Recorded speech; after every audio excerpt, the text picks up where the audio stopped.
സൗമ്യ കേസിൽ അവസാന നിയമ പോരാട്ടവും നിലച്ചു. ഗോവിന്ദചാമിയുടെ വധശിക്ഷ പുനഃസ്ഥാപിക്കണമെന്നാവശ്യപ്പെട്ട് സംസ്ഥാന സർക്കാർ സമർപ്പിച്ച തിരുത്തൽ ഹർജിയും സുപ്രീംകോടതി തള്ളി. ഗോവിന്ദചാമിക്ക് വധശിക്ഷയില്ല. സൗമ്യയെ ട്രെയിനിൽ നിന്നും തള്ളിയിട്ട് പീഡിപ്പിച്ചു കൊന്ന ഗോവിന്ദചാമിയുടെ വധശിക്ഷ പുനഃസ്ഥാപിക്കാൻ കേരളവും സൗമ്യയുടെ അമ്മയും നടത്തിയ നിയമ പോരാട്ടങ്ങൾ അവസാനിച്ചു. അവസാന പ്രതീക്ഷയായ തിരുത്തൽ ഹർജിയും സുപ്രീംകോടതിയുടെ വിശാല ബെഞ്ച് തള്ളി. ചീഫ് ജസ്റ്റിസ് JS Khehar അടക്കമുള്ള 6-അംഗ ബെഞ്ച് വ്യാഴാഴ്ച ഉച്ചയ്ക്ക് 1:30 സൗമ്യ കേസിൽ കേരളത്തിന്റെ തിരുത്തൽ ഹർജി ചേംബറിൽ പരിഗണിച്ചു. കേസിന്റെ എല്ലാ രേഖകളും പരിശോധിച്ച ശേഷം ഗോവിന്ദചാമിയുടെ വധശിക്ഷ റദ്ദാക്കിയ സെപ്റ്റംബർ 15 വിധിയിൽ ഇടപെടേണ്ട സാഹചര്യമില്ലെന്ന് വിശാല ബെഞ്ച് ചൂണ്ടിക്കാട്ടുന്നു. തിരുത്തൽ ഹർജികൾക്ക് ആധാരമായ 2002 രൂപ ഷോഹൂറ കേസിലെ ചട്ടങ്ങൾ പ്രകാരം കേരളത്തിന്റെ ആവശ്യം തള്ളുന്നതായി ബെഞ്ച് പുറത്തിറക്കിയ ഉത്തരവിൽ വ്യക്തമാക്കുന്നു. തിരുത്തൽ ഹർജിയിൽ തുറന്ന കോടതിയിൽ വാദം കേൾക്കണമെന്ന ആവശ്യവും അംഗീകരിക്കപ്പെട്ടില്ല. നേരത്തെ ഈ കേസിൽ പുനഃപരിശോധനാ ഹർജി തുറന്ന കോടതിയിൽ വാദം കേൾക്കവേ മുൻ ജസ്റ്റിസ് മാർക്കണ്ഡേയ ഗഡ്ജുവും ബെഞ്ചും തമ്മിലുള്ള തർക്കം സംസ്ഥാനത്തിന്റെ വാദം അംഗീകരിക്കുന്നതിനെ ബാധിച്ചെന്നും തിരുത്തൽ ഹർജിയിൽ സംസ്ഥാനം ചൂണ്ടിക്കാട്ടിയിരുന്നു. 2011 ഫെബ്രുവരി 1 ഷൊർണൂർ പാസഞ്ചർ ട്രെയിനിൽ വെച്ച് സൗമ്യ ആക്രമിക്കപ്പെട്ട് കൊല്ലപ്പെടുന്നു. തൃശൂർ വിചാരണ കോടതിയിൽ ആരംഭിച്ച നിയമ പോരാട്ടം 7 വർഷങ്ങൾക്ക് ശേഷം സുപ്രീം കോടതിയിൽ അവസാനിക്കുമ്പോഴും ഏറ്റവും വലിയ ക്രൂരത നടത്തിയ ഗോവിന്ദചാമിയുടെ വധശിക്ഷ മാത്രം അംഗീകരിക്കപ്പെട്ടില്ല. News bureau, Delhi. കോടതി വിധിയിൽ ദുഃഖമുണ്ടെന്നും നീതി കിട്ടുമെന്നാണ് പ്രതീക്ഷിച്ചിരുന്നതെന്നും സൗമ്യയുടെ അമ്മ സുമതി മാധ്യമങ്ങളോട് പറഞ്ഞു. നീതി കിട്ടാൻ ഇനിയും ഏതറ്റം വരെയും പോകുമെന്നും സുമതി അറിയിച്ചു. പക്ഷേ സുപ്രീം കോടതിയിൽ നിന്ന് അതൊരു നീതി കിട്ടുമെന്നാണ് എൻ്റെ വിശ്വാസം. നീതി കിട്ടാത്തതിൽ ഒരുപാട് ദുഃഖമുണ്ട്. ഇനി എന്താവുമെന്ന് എനിക്കറിയില്ല. ഒന്നും പറയാനും കിട്ടുന്നില്ല എനിക്കൊന്നും. എത്രയും വേഗം ഗോവിന്ദചാമി ചാവണമെന്ന് വിചാരിച്ച് കാത്തിരിക്കുന്നവളാണ് ഞാൻ. ഗോവിന്ദചാമിയുടെ മരണമാണ് ഞാൻ ആഗ്രഹിക്കുന്നത് തന്നെ. എനിക്ക് നീതി കിട്ടുന്നവരെ ഞാൻ മുന്നോട്ട് പോകും. സൗമ്യ കേസിൽ സർക്കാർ ചെയ്യാവുന്നതെല്ലാം ചെയ്തിട്ടുണ്ടെന്ന് കോടിയേരി ബാലകൃഷ്ണൻ. ഗോവിന്ദചാമിയെ സുപ്രീം കോടതി വെറുതെ വിട്ടാലും സംസ്ഥാന സർക്കാർ വെറുതെ വിടില്ല.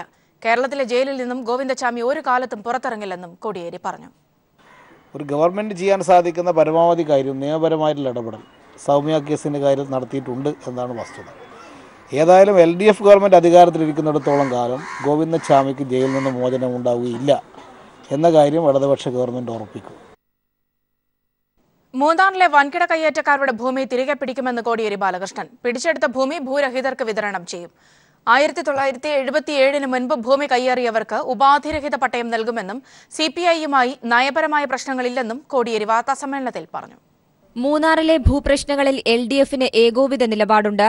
അവിടുത്തെ വൻകിട കയ്യേറ്റക്കാരുടെ ഭൂമി സർക്കാർ തിരിച്ചുപിടിക്കണമെന്ന് CPI-എം സംസ്ഥാന സെക്രട്ടറി കോടിയേരി ബാലകൃഷ്ണൻ പറഞ്ഞു. ഇതിനായി കയ്യേറ്റ ഭൂമി വേർതിരിക്കണമെന്നും അദ്ദേഹം കൂട്ടിച്ചേർത്തു. വൻകിട കയ്യേറ്റം അതേതെല്ലാമാണെന്ന് കണ്ടെത്തി കയ്യേറ്റ ഭൂമി ഏതാണെന്നുള്ളത് നിശ്ചയിക്കണം. ആ കയ്യേറ്റ ഭൂമി ഇന്ന ഭൂമിയല്ല, കയ്യേറ്റ ഭൂമിയാണ് എന്ന് വ്യവസ്ഥപ്പെടുത്തി അത് ഓരോന്നും ഒഴിപ്പിക്കാനുള്ള നടപടിയാണ് സ്വീകരിക്കേണ്ടത്. അതിന് ജനങ്ങളുടെ പിന്തുണയും കിട്ടും. നല്ല ടൂറിസം സാധ്യത ഉപയോഗപ്പെടുത്താൻ കഴിയുന്ന വിധത്തിൽ ഉള്ള ഒരു ഇടപെടൽ ഗവൺമെൻറ് നടത്തണം. അതിനൊരു നിയമനിർമ്മാണം തന്നെ നടത്തി ഈ പ്രശ്നത്തിന് പരിഹാരം കാണും. വൻകിട തോട്ട ഉടമകൾക്കെതിരെ കർശനമായ നടപടി സ്വീകരിക്കും. പട്ടയ വിതരണത്തിന് തടസ്സം വരുത്താനാണ് ഇപ്പോഴത്തെ വിവാദങ്ങളുടെ ലക്ഷ്യം. മൂന്നാർ വിഷയത്തിൽ CPI-എം CPI ഭിന്നതയുണ്ടെന്ന് വരുത്തി തീർക്കാനാണ് ശ്രമം. എന്നാൽ നയപരമായ ഒരു അഭിപ്രായ വ്യത്യാസവും CPI-യും CPI-എമ്മും തമ്മിലില്ലെന്നും കോടിയേരി വ്യക്തമാക്കി. CPI-എം കയ്യേറ്റക്കാരുടെ ഭാഗത്താണ് എന്ന് വരുത്തി തീർക്കാൻ ചില മാധ്യമങ്ങൾ ശ്രമിക്കുന്നതായും കോടിയേരി കുറ്റപ്പെടുത്തി. പാർട്ടിയുടെ യശസ് ഉയർത്തിപ്പിടിക്കുന്ന അഭിപ്രായ പ്രകടനമായിരുന്നില്ല MM മണിയുടേത്. അതിന്റെ ഭാഗമായാണ് നടപടി. പാർട്ടി വിദ്യാഭ്യാസത്തിന്റെ ഭാഗമാണ് നടപടിയെന്നും കോടിയേരി തിരുവനന്തപുരത്ത് പ്രതികരിച്ചു. പാർട്ടിയുടെ യശസ്സിന് യോജിക്കുന്ന വിധത്തിലുള്ള അഭിപ്രായ പ്രകടനം മാത്രമേ നടത്താൻ പാടുള്ളൂ. അതിന് അനുയോജ്യമായ അഭിപ്രായമല്ല സഖാവ് MM മണി നടത്തിയത് എന്നതുകൊണ്ടാണ് സഖാവ് MM മണിയെ പരസ്യശാസനയ്ക്ക് വിധേയമാക്കാൻ പാർട്ടി സംസ്ഥാന കമ്മിറ്റി തീരുമാനിച്ചത്. അത് പാർട്ടി നേതാക്കന്മാരായിട്ടുള്ള മിക്ക ആളുകളും ശാസനക്കൊക്കെ വിധേയമായിട്ടുണ്ട്. സഖാവ് EMS മുഖ്യമന്ത്രിയായിരിക്കുമ്പോൾ EMS-നെ അച്ചടക്ക നടപടിക്ക് വിധേയമാക്കിയിട്ടില്ലേ? ആർക്കും സമരം ചെയ്യാനുള്ള അവകാശമുണ്ട്. സമരത്തിന്റെ ഭാവി തീരുമാനിക്കേണ്ടത് അവർ തന്നെയാണെന്നും പൊമ്പിളയൊരുമൈ സമരത്തെക്കുറിച്ചുള്ള പ്രതികരണത്തിൽ കോടിയേരി വ്യക്തമാക്കി. News bureau, Thiruvananthapuram. മൂന്നാറിൽ നടക്കുന്ന സമരത്തിനെതിരെ നാട്ടുകാരുടെ പ്രതിഷേധം ശക്തമാകുന്നു. പൌരസ്വാതന്ത്ര്യം ഹനിക്കുന്ന സമരം നിർത്തണമെന്നാവശ്യപ്പെട്ട് ജനകീയ സമിതിയുടെ നേതൃത്വത്തിൽ റോഡ് ഉപരോധിച്ച് പ്രതിഷേധിച്ചു. അതേസമയം ആരോഗ്യസ്ഥിതി വഷളായതിനെ തുടർന്ന് സമരക്കാരെ ആശുപത്രിയിലേക്ക് മാറ്റാനുള്ള ശ്രമം സമരക്കാരുടെ നിസ്സഹകരണത്തെ തുടർന്ന് നടന്നില്ല.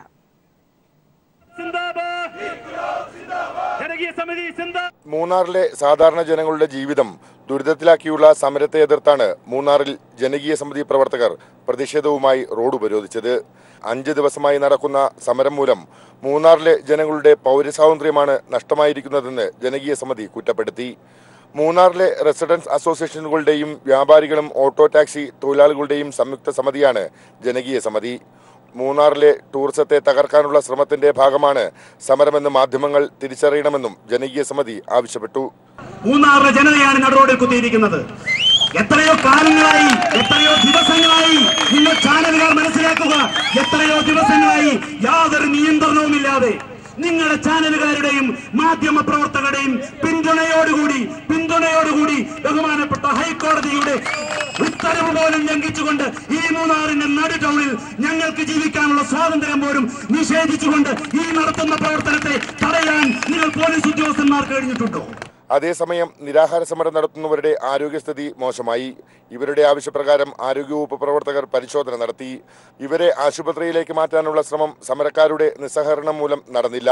ഇതിനിടെ ഇന്നലെ ആശുപത്രിയിലായ CR നീലകണ്ഠൻ ആശുപത്രി വിട്ട് സമരപ്പന്തലിലെത്തി. News bureau, Idukki. പാർട്ടി നടപടികൾ പൂർണ്ണമായി ഉൾക്കൊള്ളുന്നുവെന്ന് MM മണി. താൻ സ്ത്രീവിരുദ്ധ പരാമർശങ്ങൾ നടത്തിയെന്ന് പാർട്ടി പറഞ്ഞിട്ടില്ല. തന്റെ പ്രസ്താവന വിവാദമുണ്ടാകാൻ കാരണമായതിനാലാണ് നടപടിയെന്നും ശൈലി മാറ്റിയാൽ താനല്ലാതായി മാറുമെന്നും MM മണി പറഞ്ഞു. പെശകല്ല, എൻ്റെ പ്രസംഗത്തിനകത്ത് ഒരു വിവാദം സൃഷ്ടിക്കാൻ ഞാനൊരു കാരണക്കാരനായല്ലോ എന്നതാണ് എൻ്റെ ചിന്തയാകും. അതുകൊണ്ട് ഞാനത് 100% ഉൾക്കൊള്ളുന്നുണ്ട്. പാർട്ടിയുടെ ശിക്ഷ, പാർട്ടി എന്നെ ശിക്ഷിച്ചാലും പറഞ്ഞാലും കേൾക്കുള്ളൂ. കേട്ടില്ല പിന്നെ പാർട്ടിയും കൊണ്ട് നടക്കാൻ പറ്റും. പ്രസംഗത്തിൻ്റെ ഞാനൊരു നാടൻ ശൈലിയാണ്, അതേ ഉള്ളൂ. എൻ്റെ ശൈലി മാറിയാൽ ഞാൻ തന്നെ പോയി. അതാണ് എനിക്കിന്നിപ്പോൾ പുതിയ ശൈലി. എങ്ങനെയാ 2-3 MA പാസ്സായ ഒരു ആളുകളുണ്ട്, അവരുടെ ശൈലി എനിക്ക് സ്വീകരിക്കാൻ പറ്റുമോ? ഞാൻ എന്ത് ചെയ്യാനാണ്? മന്ത്രി MM മണിക്കെതിരായ ഹർജിയിൽ ഹൈക്കോടതി സർക്കാരിന്റെ വിശദീകരണം തേടി. സർക്കാരിനും DGPക്കും ഹൈക്കോടതി നോട്ടീസ് അയച്ചു. മണി സ്ത്രീത്വത്തെ അപമാനിച്ചിട്ടില്ലെന്ന് സർക്കാർ അഭിഭാഷകൻ കോടതിയെ അറിയിച്ചു. മണി മാധ്യമപ്രവർത്തകർക്കെതിരെയാണ് സംസാരിച്ചതെന്നും സർക്കാർ കോടതിയിൽ വിശദീകരിച്ചു. എന്തുകൊണ്ടാണ് ഹർജിക്കാരൻ ആദ്യം പോലീസിൽ പരാതി നൽകാതിരുന്നതെന്നും ഹൈക്കോടതി ചോദിച്ചു. ഹർജി ഭേദഗതി ചെയ്ത് സമർപ്പിക്കാൻ പരാതിക്കാരന് കോടതി നിർദ്ദേശം നൽകി. കേസ് ചൊവ്വാഴ്ച പരിഗണിക്കും.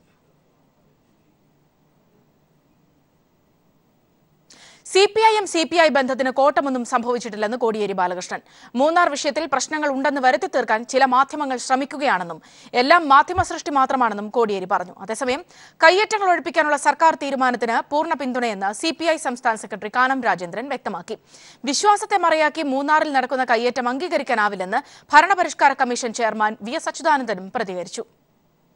ദിവസേന ഇത് തർക്കമാണെന്ന് വരുത്താൻ വേണ്ടി ഒരു കൂട്ടം മാധ്യമങ്ങൾ ബോധപൂർവ്വം ശ്രമിക്കുന്നുണ്ട്.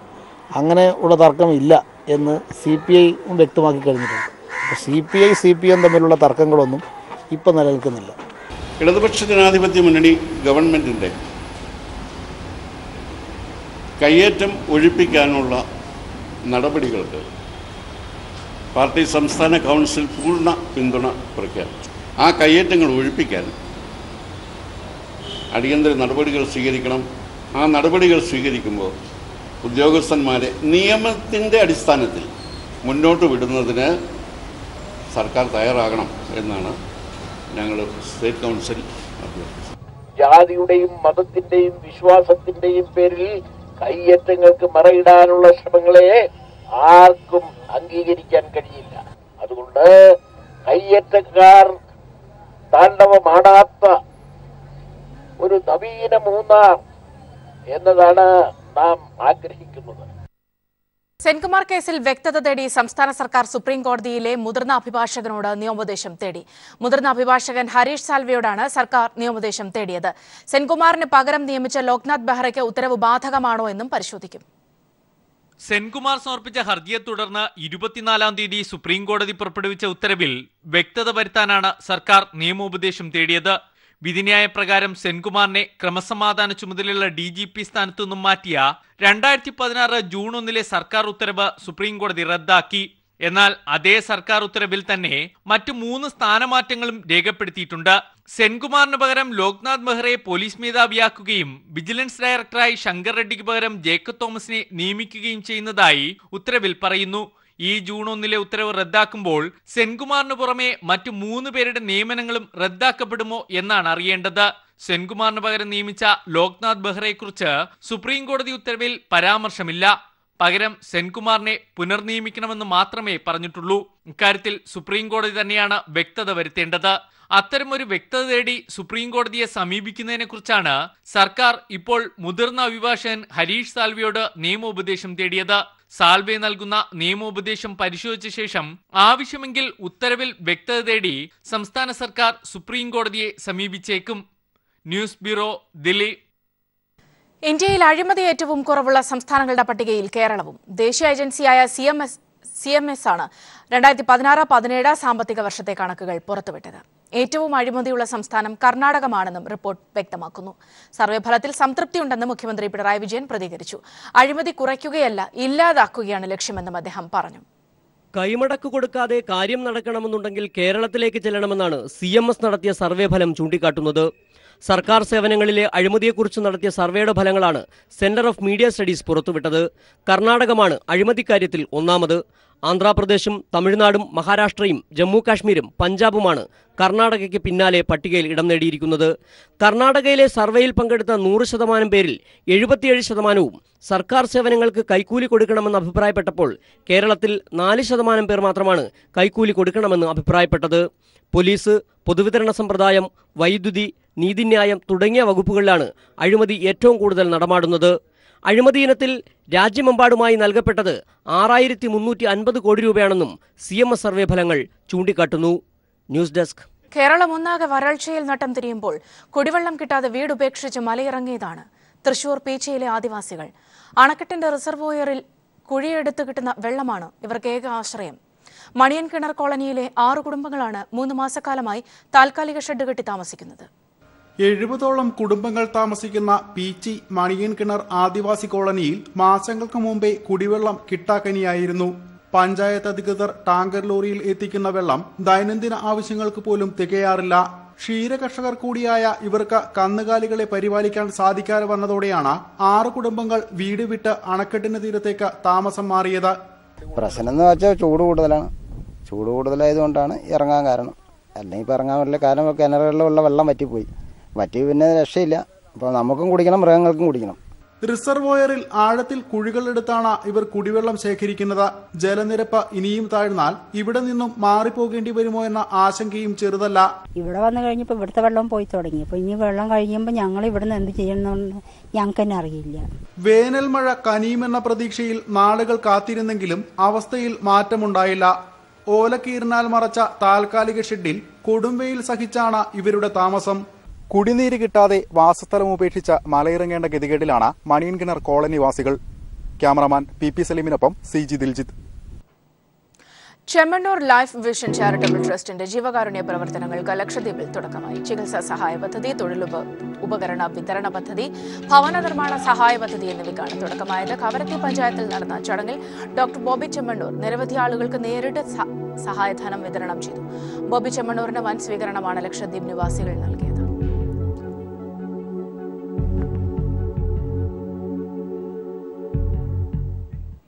ജ്യോതിഷ വിശാരദ് B. അജയകുമാറിന്റെ നേതൃത്വത്തിൽ ജ്യോതിർഗമയ പുരസ്കാര സമർപ്പണം തിരുവനന്തപുരത്ത് നടന്നു. മുൻ മുഖ്യമന്ത്രി ഉമ്മൻചാണ്ടിയാണ് പുരസ്കാര വിതരണം നടത്തിയത്. ശ്രേഷ്ഠ കാരുണ്യ പുരസ്കാരത്തിന് ബോബി ചെമ്മണ്ണൂരും, ബഹുമുഖ പ്രതിഭാ പുരസ്കാരത്തിന് PV അൻവർ MLAയും, യുവ പ്രതിഭാ പുരസ്കാരത്തിന് MS ഫൈസൽ ഖാൻ, സേവന പുരസ്കാരത്തിന് ഡോക്ടർ A. യൂനുസ് കുഞ്ഞും അർഹരായി. വനമന്ത്രി K. രാജു കീർത്തിപത്ര സമർപ്പണം നടത്തി. ഇരുവൃക്കകളും തകരാറിലായ യുവാവ് ശസ്ത്രക്രിയയ്ക്ക് സഹായം തേടുന്നു. അരുവിക്കര പഞ്ചായത്തിലെ മൈലം വാർഡിൽ കണ്ണേറ്റ് വീട്ടിൽ സന്തോഷ് കുമാറാണ് വൃക്ക മാറ്റിവെക്കുന്നതിനായി സഹായം തേടുന്നത്. കുടുംബത്തിലെ അംഗമായ സന്തോഷ് കുമാറിന്റെ പിതാവ് സുരേന്ദ്ര പണിക്കർ റീജിയണൽ ക്യാൻസർ സെന്ററിൽ അർബുദബാധിതനായി ചികിത്സയിലാണ്. ഹൃദ്രോഗബാധിതയായ മാതാവ് ശാന്തകുമാരി മെഡിക്കൽ കോളേജ് ആശുപത്രിയിലും. കൂലിവേലക്കാരനായ സന്തോഷാണ് കുടുംബത്തിന്റെ ഏക അത്താണി. രോഗികളായ മാതാപിതാക്കളും ഭാര്യയും നഴ്സറി വിദ്യാർത്ഥിയായ ഒരു മകനും അടങ്ങുന്നതാണ് സന്തോഷിന്റെ കുടുംബം. ഞാൻ ഇരുവൃക്കകളും തകരാറിലായി 6 വർഷമായി മെഡിക്കൽ കോളേജിൽ തിരുവനന്തപുരം ചികിത്സയിലാണ്. ഇപ്പോൾ കിഡ്നി മാറ്റിവെക്കുന്നതിലേക്കായി കാത്തിരിക്കുകയാണ്. എൻ്റെ അച്ഛനുണ്ട്, ക്യാൻസർ രോഗിയാണ്. ഭാര്യയും ഒരു മകനും അടങ്ങുന്ന കുടുംബമാണ്. എനിക്ക് ചികിത്സയ്ക്കായി യാതൊരു നിവൃത്തിയുമില്ല. മെഡിക്കൽ കോളേജ് ആശുപത്രിയിലെ സൂപ്പർ സ്പെഷ്യാലിറ്റി വിഭാഗത്തിൽ ആഴ്ചയിൽ 2 തവണ ഡയാലിസിസിന് വിധേയനാകുന്ന സന്തോഷിന് അടിയന്തര വൃക്ക മാറ്റിവെക്കൽ ശസ്ത്രക്രിയ നടത്തണമെന്നാണ് ഡോക്ടർമാർ നിർദ്ദേശിച്ചിരിക്കുന്നത്. ശസ്ത്രക്രിയയ്ക്കായി 4 ലക്ഷം രൂപയിലധികം ആവശ്യമുണ്ട്. ധനസഹായം എത്തിക്കാനായി സ്റ്റേറ്റ് ബാങ്ക് ഓഫ് ഇന്ത്യയുടെ വട്ടിയൂർക്കാവ് ബ്രാഞ്ചിൽ അക്കൗണ്ട് ആരംഭിച്ചിട്ടുണ്ട്. സുമനസ്സുകളായ ആരെങ്കിലും സഹായിച്ചാൽ താനും തൻ്റെ ജീവിതവും രക്ഷപ്പെടുമെന്ന ശുഭപ്രതീക്ഷയിലാണ് സന്തോഷ്. News bureau, Thiruvananthapuram.